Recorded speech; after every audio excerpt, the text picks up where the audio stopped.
Olá, queridos. Estamos no ar com mais um Conversa Pública, o nosso momento gostoso de cada dia, né? Aquele tempo em que a gente pode conversar e trazer para vocês opiniões abalizadas de profissionais sobre temas que vocês mesmos muitas vezes nos pedem, ou então temas que, pela relevância, nós levamos até vocês, porque entendemos que eles precisam ser falados, eles precisam ser tratados. Como o tema de hoje, por exemplo, né? A Organização Mundial de Saúde, nossa OMS, ela divulgou recentemente a sua maior revisão mundial sobre saúde mental, desde a virada do século. O trabalho detalhado fornece um plano para governos, acadêmicos, profissionais de saúde, sociedade civil e outros, com a ambição de apoiar o mundo na transformação da saúde mental. Os transtornos mentais, eles são a principal causa de incapacidade. Já pensou sobre isso? Pois é, pessoas com condições graves de saúde mental morrem mais cedo do que a população em geral, principalmente devido a doenças físicas evitáveis. O relatório da OMS pede a tomadores de decisão e também a defensores da saúde mental que intensifiquem o compromisso e a ação para mudar atitudes, ações, abordagens da saúde mental, seus determinantes e cuidados. E esse problema é realmente sério e real. E agora esse tema está, inclusive, na agenda da garantia de direitos humanos. Então, a gente tem ou não tem que falar sobre ele? Claro que tem. Por isso que a gente trouxe uma pessoa muito especial para conversar conosco hoje. Eu tenho o prazer de receber aqui no estúdio a doutora Roberta von Zuben, ela que é psicóloga do Vera Cruz Hospital e vai tratar com a gente sobre cuidados diários com a saúde mental necessários na nossa vida. Doutora Roberta, muitíssimo obrigada pela sua presença e participação conosco. Boa tarde a todos. Vamos conversar um pouquinho, bater um papo sobre saúde mental. Exatamente, né? É um assunto que ele tem tomado volume, né, a cada dia. A gente percebe uma preocupação enorme com o tema, haja vista a própria Organização Mundial de Saúde está trazendo, né, relatórios, informações, chamando a atenção de todos para essa questão da saúde mental. Então, eu queria começar com você buscando definir o que é, afinal de contas, isso que a gente chama de saúde mental. Tem uma definição? Quando a gente fala de saúde mental, é muito subjetivo. Então, são vários pontos, vários focos que a gente pode dizer sobre saúde mental. A gente tem hoje, né, mais profundo e mais assim comum, depressão, ansiedade, né, que as pessoas dizem que é o mal do século. Pânico, também a síndrome do pânico. E isso é tudo muito subjetivo, porque eles podem, os três, estarem associados, um individualmente do outro, né? Eu posso ter alguns momentos depressivos, momentos com crise de ansiedade por algum motivo, né? Eu vou prestar um vestibular, eu posso ter essa ansiedade, né? Que ela é uma ansiedade normal, mas ela pode se tornar patológica se eu não souber fazer um autocontrole. Então, a saúde mental ela tem vários ramos, né? Ela tem vários focos para a gente trabalhar. Então, assim, para você dizer especificamente, não. A saúde mental a gente é bem subjetivo, né? A gente não tem algo muito firme. Nós temos, sim, as definições. O que é depressão, o que é ansiedade, o que é pânico, quais os transtornos mentais, como você falou no início, né? Que são... que está sendo hoje uma porta muito ruim, né, de paralisação, né, de afastamento de trabalhador, né, dos locais de trabalho, porque realmente ele não consegue. Antigamente se dizia, é frescura. Não, não é. Né? Então, a gente tem várias portas aí, infelizmente, que estão sendo abertas negativamente do impedimento, tanto trabalho social, comunitário, familiar, né? Então a gente tem vários problemas, né, com relação à saúde mental. Quais são, assim, os pontos de atenção que a gente precisa ter? Quando que a gente pode dizer, opa, essa pessoa, ela precisa de atenção? Ou a gente mesmo dizer, opa, eu preciso procurar ajuda, porque alguma coisa está errada. Quais seriam esses pontos de atenção em relação à saúde mental? Nessa sua colocação mesmo já dá, porque a pessoa, nós sabemos que nós não estamos bem, né? Se existe um álibi, se existe um motivo, se existe um gatilho, né? Falecimento de um ente, perda de emprego, separação, né? Algum problema físico, de doença na família, a gente tem um gatilho, né? Então, a gente diz que até esse ponto, eu ficar triste, preocupada, ansiosa, isso é uma situação normal. Só que a persistência e o acúmulo de problemas, aí a gente já precisa procurar ajuda. Porque eu posso ter Uhum. perdido um ente, né? Então eu estou muito triste, mas essa tristeza, o luto, depende de cada um. Mas ele vai progredindo, progredindo. Só que de repente me dá ansiedade junto, me dá insônia, o apetite de mais, o apetite de menos. Então está acumulando fatores na minha vida física em excesso. Então aí tem algo que não está normal. Então quem é o maior, assim, observador, né, de como que eu observo, de como eu vou atrás de ajuda, como é que eu procuro ajuda, somos nós mesmos, né? Mas se você Uhum. pegar um adolescente, uma criança, um jovem, às vezes assim, mais tímido, mais retraído, que não consegue conversar muito, professores, colegas, né, familiares, lógico, né? Então a gente observa que aquele comportamento não está normal, né? Está um pouco diferente de um mês, 2 meses atrás. Aí teve algum gatilho? Não. Teve algum gatilho? Sim. Então vamos observar. Mas o maior observador mesmo, né? O maior analisador somos nós mesmos. A gente está aqui conversando com a doutora Roberta Van Zuben, ela que é psicóloga do Hospital Vera Cruz, ou do Vera Cruz Hospital, e falando sobre saúde mental. A gente já viu, né, um problema que ele se torna, ele, não é que ele se torne muito importante, ele sempre foi importante, mas a gente percebe um aumento, uma aceleração das questões desses problemas no dia a dia da gente. Doutora Roberta, você citou, e eu queria buscar fazer essa relação. Normalmente, é normal que os nossos problemas, né, da mente, eles se reproduzam no nosso corpo, no nosso comportamento. É usual, a gente pode, pelo físico, né, ou as atitudes, a gente dizer realmente alguma coisa está fora do padrão. Porque às vezes a gente diz assim, por exemplo, como você falou, um gatilho de morte, uma situação mais dramática, perda de um emprego, perda de um parceiro, né? Situações na vida, uma doença, a descoberta de uma doença, que vão nos entristecer. É normal. Né? A gente, inclusive, precisa aprender a viver o luto, mas esse impacto no físico, quanto tempo, várias perguntas numa só, né? Quanto tempo, por exemplo, a gente pode dizer, isso é uma situação de normalidade, ou já passou do normal? Quando a gente fala desse problema emocional, a gente somatiza no físico, né? Então, do mesmo jeito que a gente trata o coração, que a gente trata o fígado, que a gente trata a bexiga, né? A gente precisa tratar a mente também. Então, muita coisa que a gente pensa, muita coisa que a gente passa, o corpo da gente ele pode receber de forma negativa. Né? Então, Uhum. nós vemos assim, eu vou fazer uma entrevista de emprego, eu tenho meia hora antes eu tenho diarreia. Isso é uma somatização da ansiedade.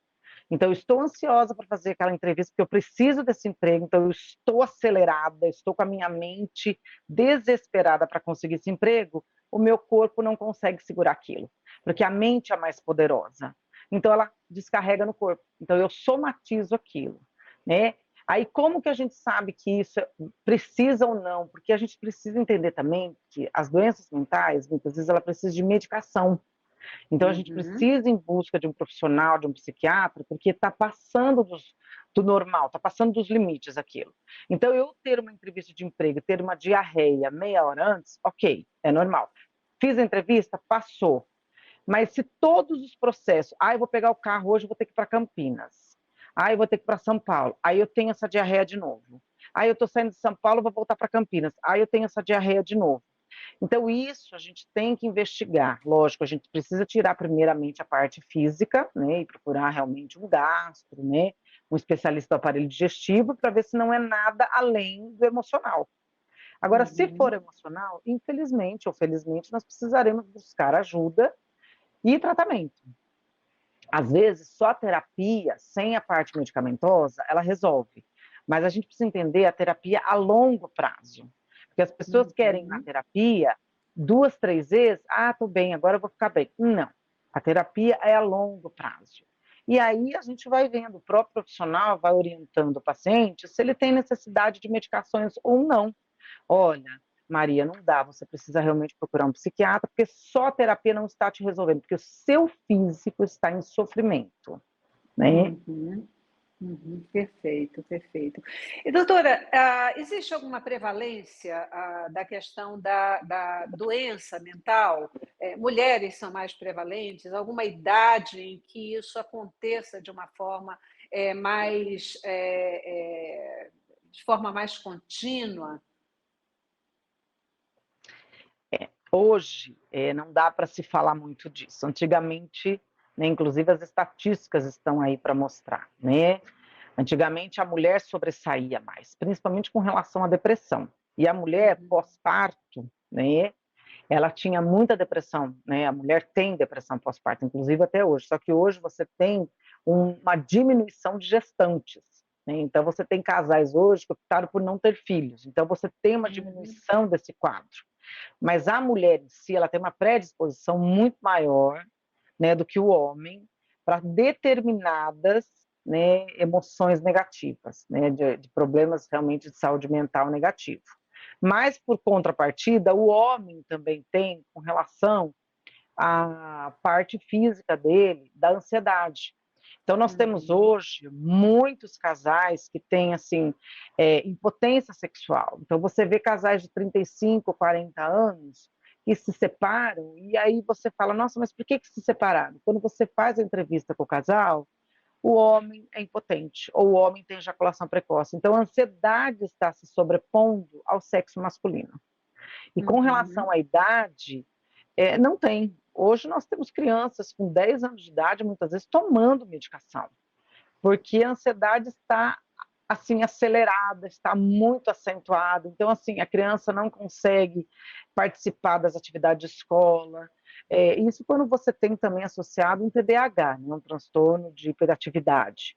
Mas a ansiedade, ela se sobrepõe. Então, você não tem mais hoje limite de idade. E nós temos idosos. Antigamente, nós não tínhamos idosos com problema, né? Principalmente com depressão, né? Com ansiedade. Agora, nós temos, inclusive, aumento de casos de suicídio em idosos, por conta da solidão, da depressão.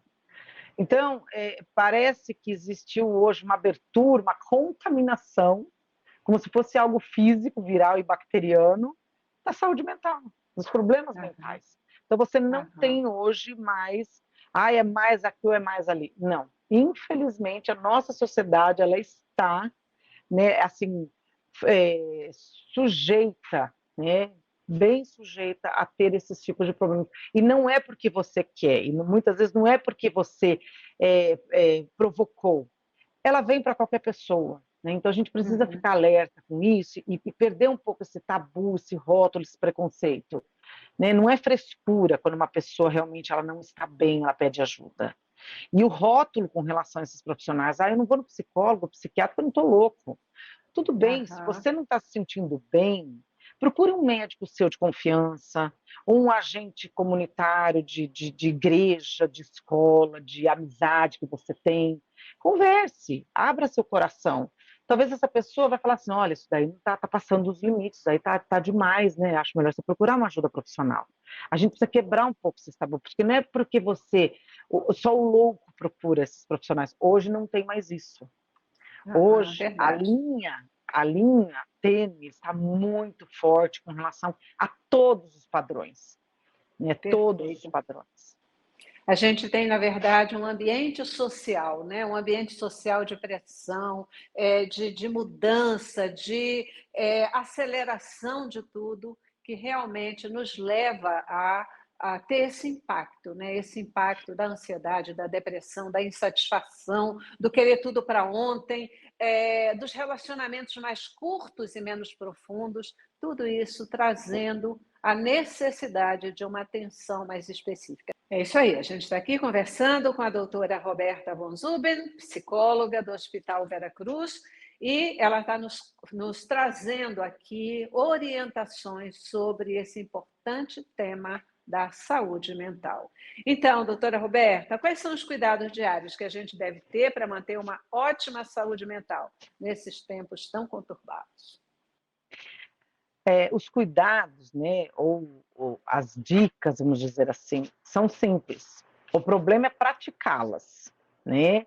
Então, nós temos dormir, né? A gente precisa ter uma quantidade de horas boas de sono, não precisa ser 8 horas, né? Mas a quantidade que eu tiver, 5, 6 horas de sono, que sejam bem dormidas. Ou a minha forma de acordar, né? Eu despertar um momento antes, um tempo antes, para eu poder ter esse processo do meu corpo se readaptar à luz do dia, a sair do estado de repouso e a entrar no estado de atividade, né? Porque às vezes a gente já está tão acelerado, eu vou por 5 minutos antes de pegar o ônibus. É errado isso. A atividade física é muito importante, a gente precisa achar um tempo para isso, né? Ou antes do trabalho, ou depois do trabalho, esporte, atividade que você sinta prazer em fazer. Não é porque eu estou falando para você, faça caminhada. Não, eu não gosto de fazer caminhada, não tem problema. Faz uma piscina, faz uma hidro, né? Até mesmo uma leitura, né? Você pode ter um período de leitura, ou de ouvir esses e-books agora que a gente tem a tecnologia a nosso favor, vai fazer uma caminhada ouvindo uma leitura, né? Ouvindo um texto, alimentação, a gente precisa ter essa alimentação, né, adequada também. Lazer, precisamos ter momentos de lazer, mesmo que esse lazer seja, vou dormir 5 horas no final de semana. Ótimo, é um prazer que você tem, é o seu corpo que está pedindo essa necessidade. Então, existem várias dicas que a gente precisa em busca, relaxamento, uma respiração correta, né?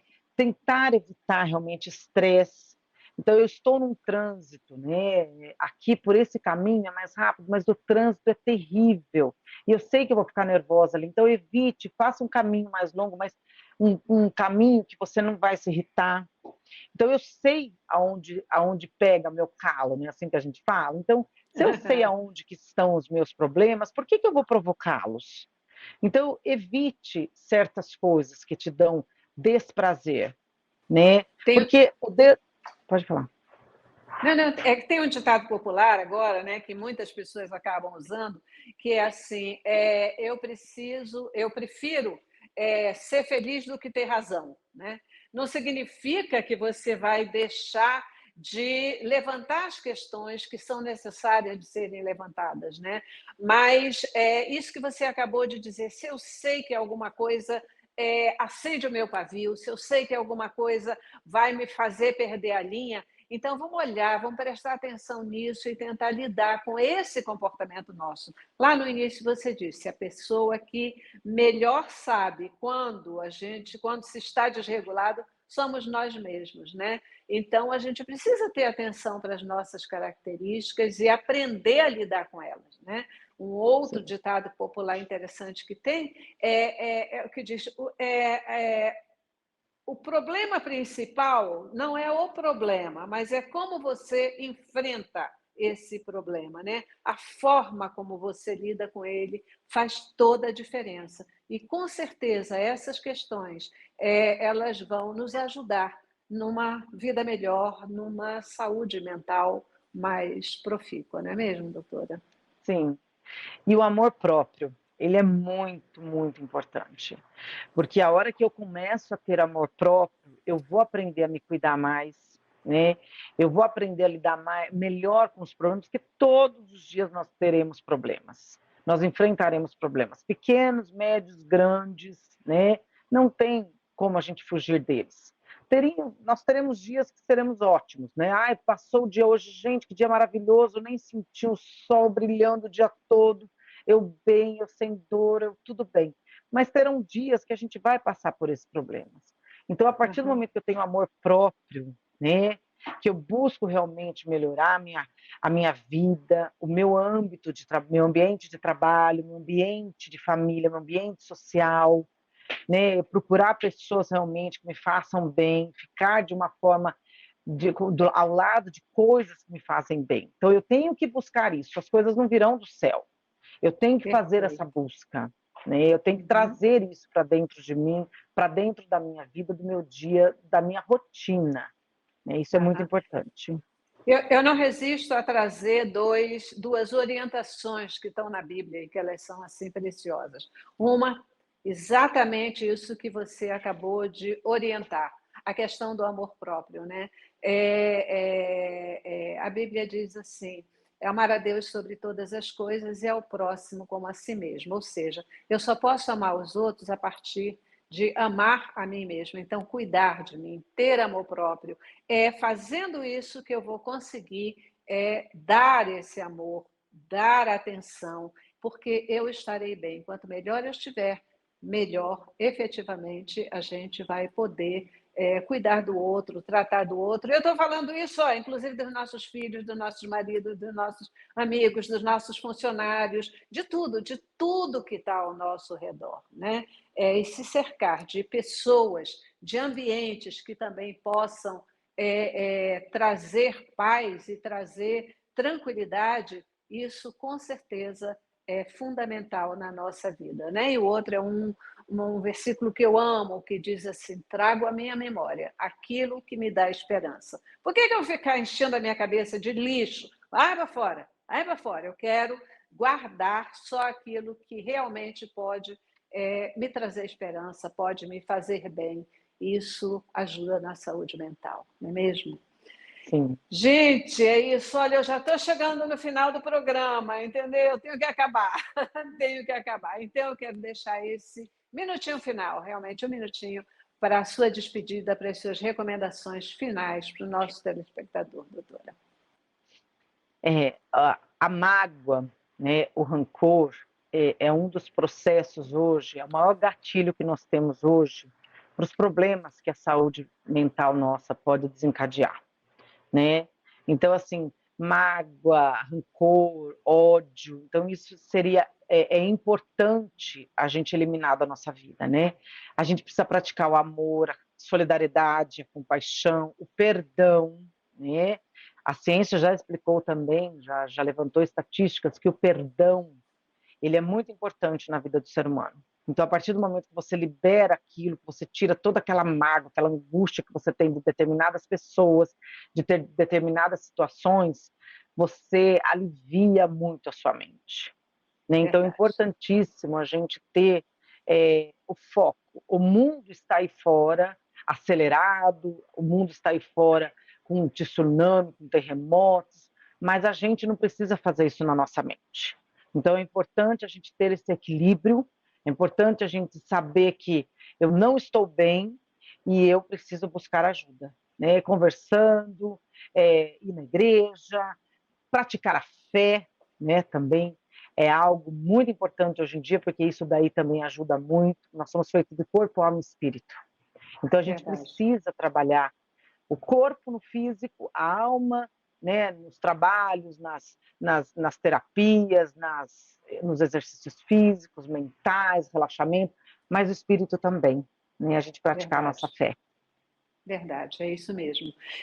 Doutora Roberta, muitíssimo obrigada pela sua presença, pelos seus comentários, pelas suas informações aqui para a gente, né? Só, mais uma vez, validando, o maior beneficiado com o perdão somos nós mesmos, né? O perdão, ele vai fazer bem para a gente, carregar essas mágoas não vai resolver o problema do outro, de quem a gente não perdoa, mas com certeza vai resolver o nosso.